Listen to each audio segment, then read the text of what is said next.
Welcome to Lancing Through Life, where we're occasionally funny, frequently uncomfortable, and always curious. This episode introduces the first major series, Designing Life. This series is about aesthetics, taste, and environments that shape our identity, desire, and behavior. Design is not decoration. Design is a language people live inside. I'd also argue that there's a difference between art and design. I think that design follows the what, whereas art follows the why. I guess how is kind of in the middle. This episode is not about good taste or bad taste. We may be exploring that in future episodes, but it's about what taste is doing. For our first segment, I want to get into what design actually is. So, most people think of design as visual preference, and in a way, sometimes it can be. But design operates at the level of behavior, not beauty. It's formed around how people are going to be moving through or using something. Every environment teaches people how to move, feel, and interact. And design communicates values without words. So the way that we set up our designs end up communicating what is valued in those different locations or items. So design is kind of instruction. It is the atmosphere that we create. Design is social signaling in helping people to understand the dynamics of the area that they're in. Design helps with emotional regulation. It helps people to feel comfortable in specific spaces for specific things. People don't just choose aesthetics. In a way, aesthetics end up choosing them. They find that they connect with certain things as they move throughout the world and begin to align themselves with these different things in the world that feel comfortable or inviting or exciting, sometimes a little scary. For segment 2, we're getting into taste, identity, and belonging. So, taste is rarely neutral. I think that, we've all met somebody who feels like a very neutral person, but in their own right, they are leaning into some side of themselves. And there are also those that decide to go very outside of the norm and explore design in robust and exciting ways. But taste is often learned, reinforced, and rewarded. We take in a lot of our surroundings and learn what is acceptable, especially in our society. And that also differs from a small town vibe to a big city. I have been able to live in both, and I can say that the taste in each of those areas is vastly different.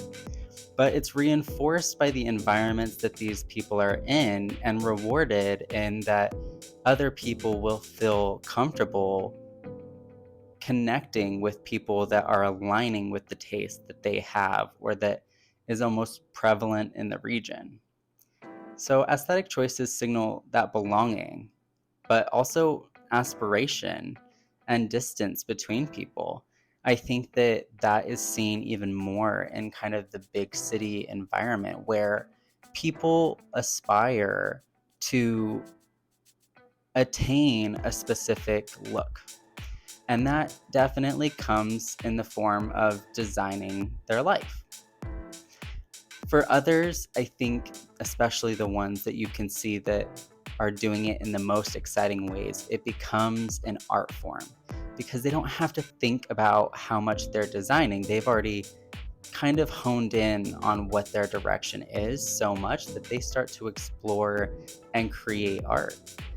I think that distance is also seen, I feel, more in the big city environment where you do have people that are at complete opposite ends of a spectrum within, that taste. For example, my region is Phoenix, Arizona. So anybody that's in that region knows that there is a large difference between those that are in Scottsdale, a little bit more high end, to maybe somebody in Apache Junction, and just throwing something out there. But those are two vast ends of the spectrum and completely different sides of town.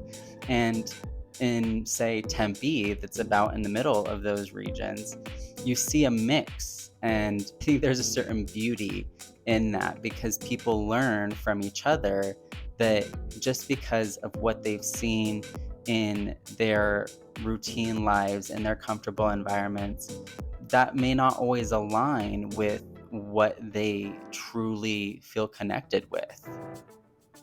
So I think that people can often defend their taste a little aggressively.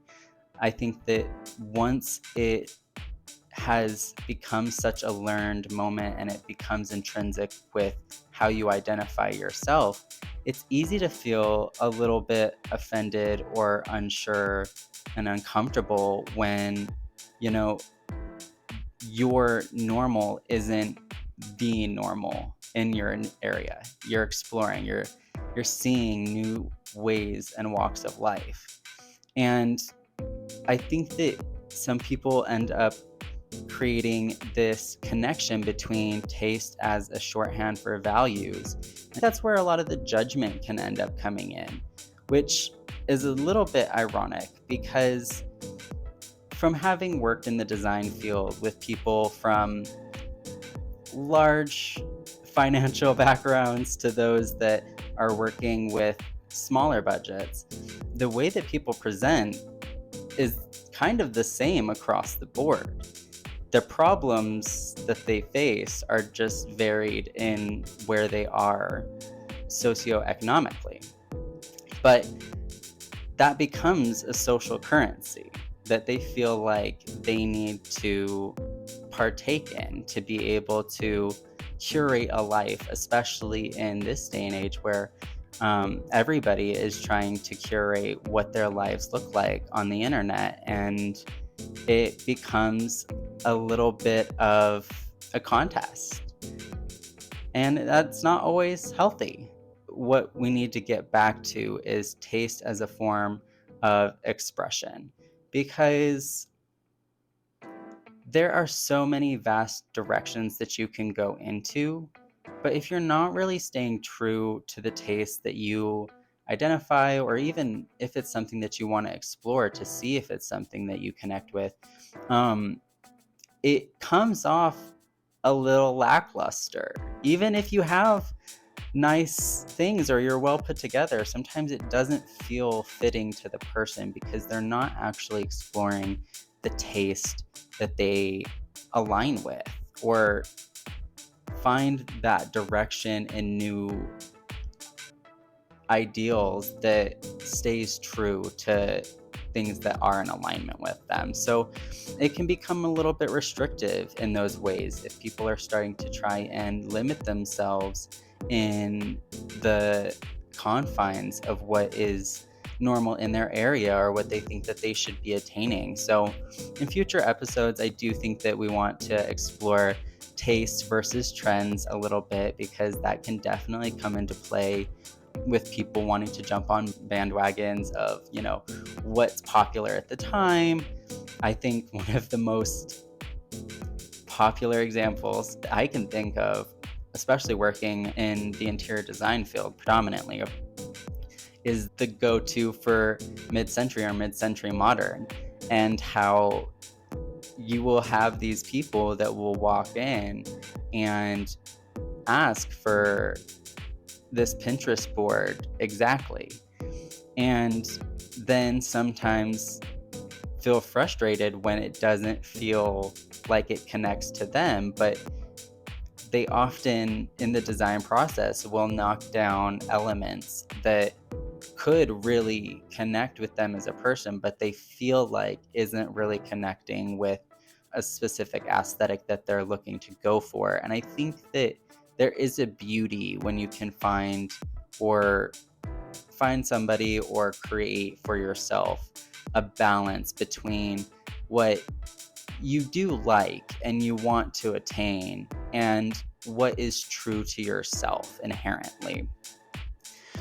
Because aesthetic is identity. And when you are starting to create a divide between aesthetic identity and personal identity, I think it's very easy for those two to diverge from each other, and not always in the best of ways. So that kind of leads into segment 3 with trends and emotional charge. So trends move faster than meaning. Oftentimes, people will run into the trend without fully understanding why it's the craze. And they promise a certain amount of clarity, control, or belonging, in that people feel like if they are jumping on that bandwagon for that trend, that there's a certain amount of acceptance and there's a clear direction within that piece. And that kind of goes with the mid-century modern of everybody wanting to attain this trendy look, to the point where I think we're starting to see that shift of everybody has it. So it's no longer a novel design element or aesthetic. It's now something that people need to workshop to be able to create something that's fresh and vibrant. And I think that's where we are starting to see a return of, like, I feel like I've been seeing a lot of retro and a lot of color coming back, and I love that. I'm all for that because it feels so much more expressive in whatever way somebody decides to connect with it. And it feels like it's a lot more personable because those pieces are so special and extra. And, you know, rarely is that something I feel like that you're just going to pick a bunch of random things. I feel like you have to really connect with those elements. So I think that's why we need to make sure that trend fatigue doesn't create emotional exhaustion. Chasing after this continuous look and exploring things that we don't always feel connected to, but we just feel like we're doing as a part of the larger society, can get really exhausting and really taxing very quickly, sometimes even just for the wallet. But trends aren't the problem here. I think unexamined adoption is. It's taking a step back and asking why we really like these things, if they really connect to who we are. And one of my favorite things when I'm designing with somebody is you have to say, I fucking love it. You can't just say, yeah, it could work, it could do some things. But if you're really trying to design a space that you love, you have to be almost aggressive with it. Like, I fucking love this. Because then by the time that you're done creating your space, your outfit, whatever it may be, you have a bunch of pieces that you fucking love. And then you can feel good in that environment, in that outfit, whatever thing it is that you're designing or creating, and really move with passion in that, in a way that does truly feel aligned with who you are. And so in the future episodes, I do think I want to explore why everything looks the same, specific trends, and the emotional cost of keeping up with some of these items. Moving into segment 4, environments as behavioral design. So environments communicate expectation, as we've kind of talked about, especially in these trendy spaces. I think when you go into them, there is almost a certain expectation that it's gonna be sometimes more than it is. Spaces often influence, the posture, the pace, or intimacy that people will interact with in that space. And I think that's where I almost get a bit of a disconnect with the mid-century modern and how widespread it has gotten. Sorry that I'm kind of taking hit on that one specifically, but it's plagued me for a bit.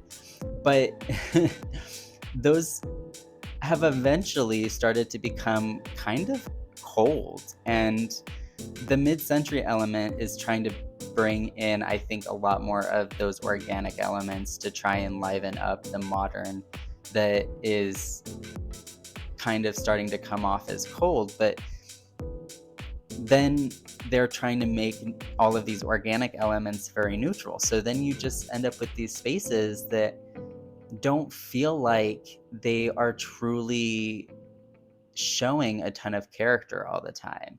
They feel almost too curated. And so people adapt to rooms and spaces without realizing it. People don't always enjoy some of those environments. It's definitely, it depends on who you are. Because don't get me wrong, some people definitely enjoy like super clean, modern area to be within, and that makes them feel comfortable. But I think we're returning a little bit more to the cozy elements, the warmth, the character, like I said, that really is exploring who people are. And so some of these examples that also very much depends on the environment that you're in, because home versus public spaces also are very different vibes. Something that you like out in public spaces that may be more clean and streamlined may not be necessarily what you enjoy in your home environment, because maybe that's so prevalent that it's everywhere and you want something different when you come home. Or it's just something where those spaces, as we have gone over, create a little bit of a posture and a pace of what you're supposed to do within those settings. And so creating a more comfortable home environment, I think now is becoming trendy or more popular, because everything out in the world seems the same and seems a little bit stiff. And so we want to return to things that are vibrant and comfortable. Great kind of example of this is like the workplaces that we all go to and how it signals productivity, because they have, in a lot of workspaces, it seems, stripped away a lot of the extra elements, the extra fluff, to make it so simplistic that it doesn't give you a whole lot to interact with outside of what is needed for you to be productive in those environments. And then you see a big difference in, say, the retail environments, where, especially now, I think stores that are brick and mortar, you can go into them, are trying to create spaces that you almost have to explore, or that you really want to explore because of special design elements. Especially in the age of online shopping, it's really important for these businesses to create things that are going to engage the community and potential customers in the most authentic of ways that is true to any human nature, which is typical curiosity. So within that, the digital environment has also become a design space. And when I say the digital environment as a design space, it can go in a lot of different directions, but I'm kind of thinking about like social media, because they're almost like virtual spaces, and they are and have been getting more into a design of ways that they can keep people in those environments for longer periods of time. And I think that a lot of us are feeling that with the endless doom scrolling and things like that. And people blame themselves for these behaviors, but we have to sometimes take a step back and remember that in some cases, our behaviors are a result of a design, and that was the intent. If we don't ever step back, get a little curious, and ask some questions, it's really easy to just have the wool over our eyes and never really understand what is controlling our behavior. So in future episodes, I think we're going to explore designing spaces for people to connect, but deeper than that, I want to get into maybe even designing intimacy spaces and things of that nature. That's something that I specialize with on the side in my interior design business. And why some spaces feel safe, others don't. What are some of these elements that sometimes are subconscious that end up influencing how people feel? So, those are just some of the things that we'll end up exploring in that kind of segment. But moving on to design don'ts as cultural signals. When I was talking about starting this podcast, people were talking about doing design don'ts. And it's something that, don't get me wrong, I've got some things that irk me and that I think we could benefit in teaching the world at large other methods of going about it. But design don'ts can sometimes feel and reveal fear. And even when I said that the design don'ts irk me, for the ones that like I personally see, it can reveal that fear, the class signaling, the cultural anxiety of it almost feeling wrong. And I think that designers end up feeling this a little bit more because we've had to be trained on it. Whereas an average Joe might just go about it and it would just go right over their head. So, some of the things that we want to explore there are why people feel embarrassed by certain tastes. Why is there this aesthetic shame that feels so real? And what are some of the rules that are inherited but not really examined as much? Because some of these things aren't even necessarily, they're not a fault of anybody's, but they can be learned behavior a bit of what you have been around or experienced. And even as a slightly adjacent example that feels a little bit more bite-sized is I had a friend who their partner wasn't quite sure how to clean. And it wasn't something that was personal. It was just that they grew up in an environment that didn't foster the skills or know-how to clean spaces. It sounds so simple to some people, but to others who haven't had those environments, it can feel like a foreign concept. Not knowing what products to use, not knowing how frequently to clean certain things, different methods of going about that. So that's just an adjacent example of what it feels like in design, where certain times people just don't know. And sometimes they don't care, and that's fine too. Everybody has their own way of moving through. But I think that's the moral of aesthetics, is that it varies from person to person and it's subjective. And we also don't need to hate on other people for whatever it is that they feel connected to.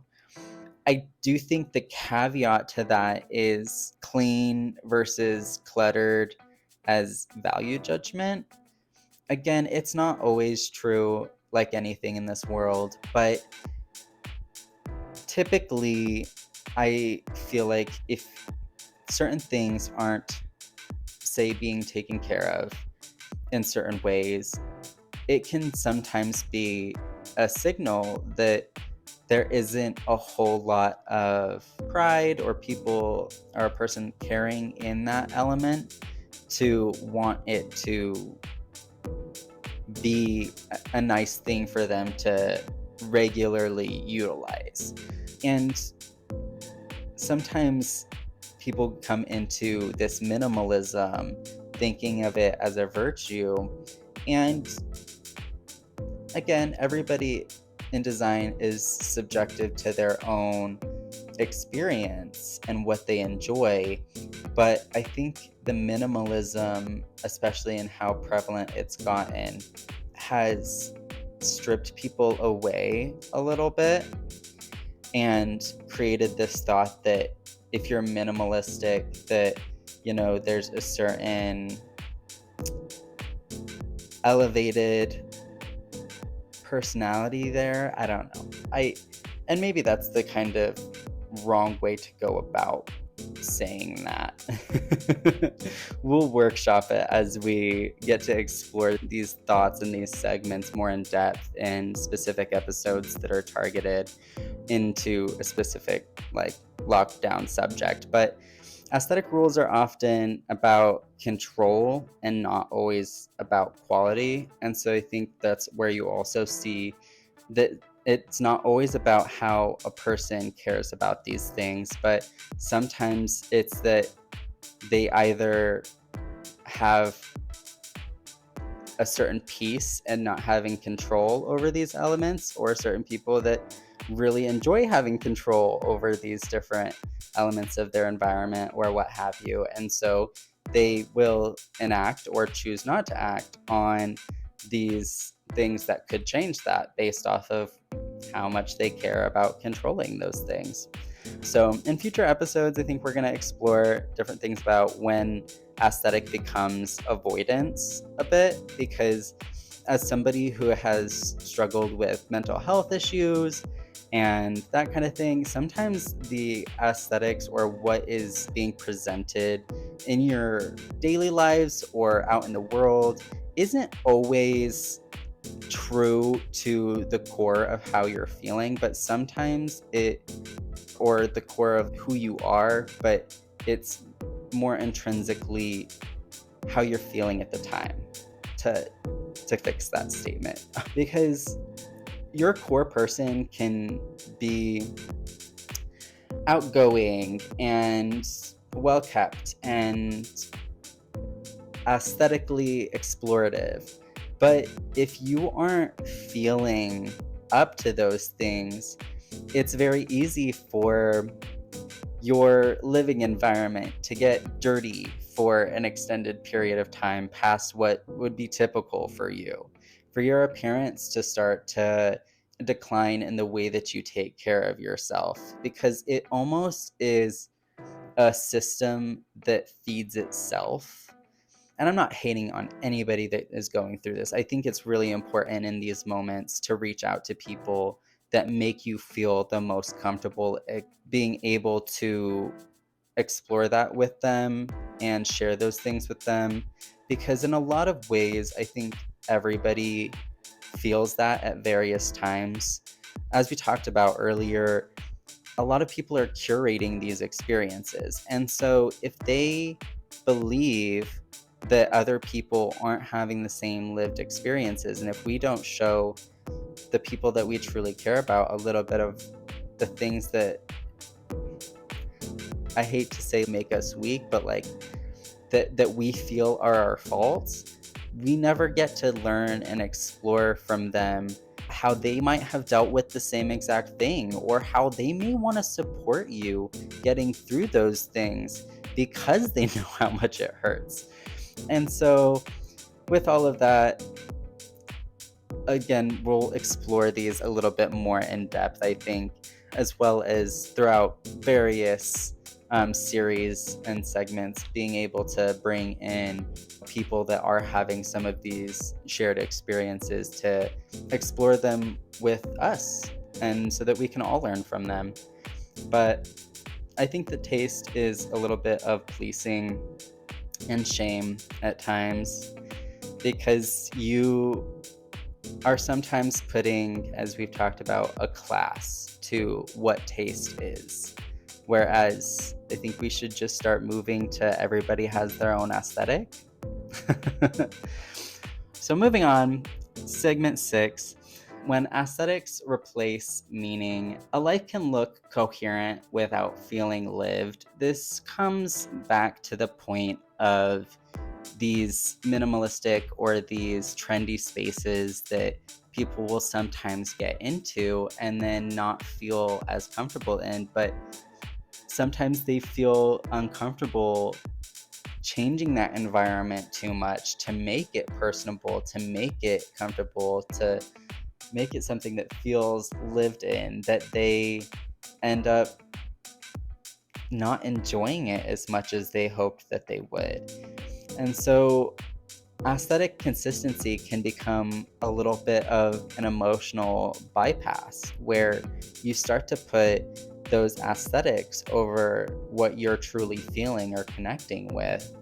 And beauty doesn't automatically equal fulfillment. Just because you create this big, beautiful, sometimes expensive space doesn't automatically mean that you're going to feel fulfilled in that. And so that's why when designing with people, and if they start to bring up certain things that are a little bit trendy, or like a Pinterest board that looks like a lot of the same thing and they just want to do exactly what they've seen, I like to beg the question of why are we, what here are we connecting with and why? Because sometimes we can explore an original way of going about it with those core elements from things that you do like that end up creating something that again is original and you can love and enjoy and share with other people as like, yeah, this is a piece of something that connects with my aesthetic and what I find beautiful in this world. And that is how we create more beautiful things. Everything that we have today is a result of people trying those different techniques. And so this is not an anti-beauty segment. Don't get me wrong. I love beautiful things. Humans in general like to look at beautiful things, but this is an anti-substitution, making sure that we're not substituting the trend or the status symbol with our personalities. So some of the key questions that I want to be able to explore is what happens when design becomes identity armor? Because I do think that you see this more in fashion, that it becomes a bit of an armor. And sometimes that, don't get me wrong, can be a good thing, especially if you're somebody, like me, that when you go out into the world can feel self-conscious about how you're presenting, even if you are wearing something that makes you feel good. But if you are wearing it as a piece of armor and it helps you hold your head up high, I think it can be a great thing. Not so high that you're looking down on other people, because explore having humanity for everybody, but being able to feel your own power is wonderful. And I think that everybody does deserve to have that experience and do things that give them that experience. Another question is, what gets lost when everything must look intentional? It's okay for things to look a little bit messy or a little bit playful and not always fully curated. I think that sometimes in my experience has been the thing that people connect with the most because it's unexpected. It wasn't supposed to be a fully curated down to the last element, but it's got a little bit of explorative pop. In future episodes with this, I do think we'll explore why everything looks good but can feel empty, what some of those elements end up looking like, and what aesthetics as avoidance can sometimes manifest as, because as mentioned a little bit in previous segments, that aesthetic choice sometimes overrides you in other elements of life that end up creating that element of avoidance. And that doesn't really help you, or you know yourself, or people who want to know you.